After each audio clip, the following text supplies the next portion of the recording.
नमस्कार दोस्तों, कैसे हैं आप सब। होप आप सब अच्छे ही होंगे। जैसे कि आप देख पा रहे हैं, आज का हमारा टॉपिक है प्रेसिडेंट एंड गवर्नर। तो जानते हैं कुछ बातें हमारे देश के प्रेसिडेंट के बारे में और हमारे स्टेट के गवर्नर के बारे में।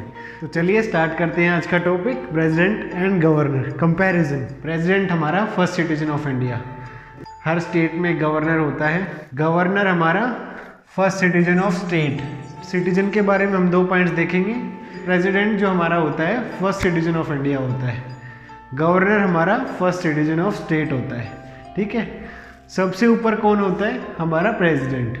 हमारे देश में सबसे बड़ा ऑफिसर कह सकते हैं हम प्रेसिडेंट को, और सबसे पहला नागरिक भी कह सकते हैं हम हमारे देश के प्रेसिडेंट को। गवर्नर को फर्स्ट सिटीजन ऑफ स्टेट कहा जाता है। ओके। इसके बाद सिटीजन से हम एक बात और देखते हैं। जो सिटीजन से रिलेटेड दूसरा पॉइंट है हमारा दोस्तों, वो क्या है? सिटीजन ऑफ इंडिया होना चाहिए, यानी भारत का नागरिक होना चाहिए। ऐसे ही गवर्नर में भी दूसरा पॉइंट है कि वो हमारे भारत का, हमारे इंडिया का नागरिक, सिटीजन होना चाहिए। सेकंड पॉइंट, इलेक्शन से रिलेटेड। फर्स्ट फैक्ट हमने देखा सिटीजन के रिगार्डिंग। सेकंड फैक्ट हम देखते हैं इलेक्शन। हमारे राष्ट्रपति के इलेक्शंस जो होते हैं इनडायरेक्ट इलेक्शंस होते हैं, यानी राष्ट्रपति का अपॉइंटमेंट कैसे होता है? बाय इनडायरेक्ट इलेक्शंस, यानी वोटिंग के थ्रू। अब बात करते हैं गवर्नर के बारे में। गवर्नर का अपॉइंटमेंट कैसे होता है? गवर्नर के अपॉइंटमेंट में कोई इलेक्शन नहीं होते हैं, उसको प्रेसिडेंट अपॉइंट करता है। कैसे? By warrant under his hand and sealed, यानी उसको जो हमारे गवर्नर है, स्टेट के गवर्नर को अपॉइंट किया जाता है प्रेसिडेंट के द्वारा, और एक सील्ड पैकेट में उनको एक चिट्ठी भेजी जाती है जिसके द्वारा वो अपॉइंट किए जाते हैं कि भाई you are appointed for that state. हमारे किसी भी स्टेट के गवर्नर को अगर अपॉइंट करना है, किसी स्टेट का गवर्नर, तो उसको प्रेसिडेंट एक पोस्ट भेजेगा जो कि सील्ड होगा। तो हमारे प्रेसिडेंट के जो इनडायरेक्ट इलेक्शंस होते हैं उसमें कौन कौन शामिल होता है हम ये देखते हैं। वो होते हैं elected members of legislative assemblies, यानी जो हमारे स्टेट की, जो राज्य के विधानसभा के जो मेंबर्स हैं, यानी स्टेट असेंबली के जो मेंबर्स हैं, वो प्रेसिडेंट को इलेक्ट करने में शामिल होते हैं, यानी वोटिंग करने में प्रेसिडेंट के शामिल होते हैं। तो अब बात करते हैं second, elected members of parliament,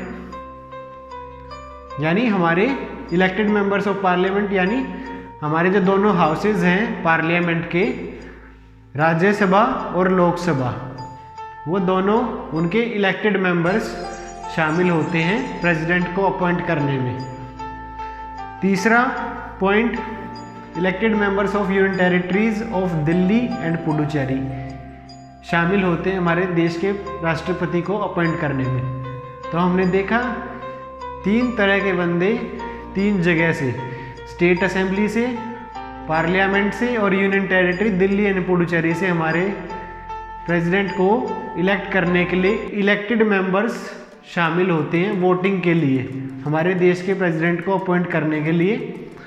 लेकिन गवर्नर के केस में ऐसा कुछ नहीं होता है। गवर्नर सिर्फ प्रेसिडेंट के द्वारा अपॉइंट किया जाता है by post, okay, by warrant under his hand and sealed. Okay, ये हमारा कॉन्स्टिट्यूशन बताता है हमें। हमारे राष्ट्रपति जब अपॉइंट किए जाते हैं तो उन्हें एक शपथ लेनी होती है, यानी एक ओथ लेनी होती है। तो वो किसकी प्रेजेंस में लेते हैं? हमारे सुप्रीम कोर्ट के जो मुख्य अधिकारी होते हैं, हमारे चीफ जस्टिस, उनकी प्रेजेंस में प्रेसिडेंट ओथ लेते हैं जो नए अपॉइंट किए जाते हैं। गवर्नर के केस में अगर देखें तो हमारे गवर्नर, स्टेट के गवर्नर्स किसकी प्रेजेंस में ओथ लेते हैं? स्टेट हाई कोर्ट के जो मुख्य अधिकारी हैं उनकी प्रेजेंस में हमारे स्टेट का गवर्नर ओथ लेता है। तो ये था ओथ के बारे में, संवैधानिक शपथ के बारे में।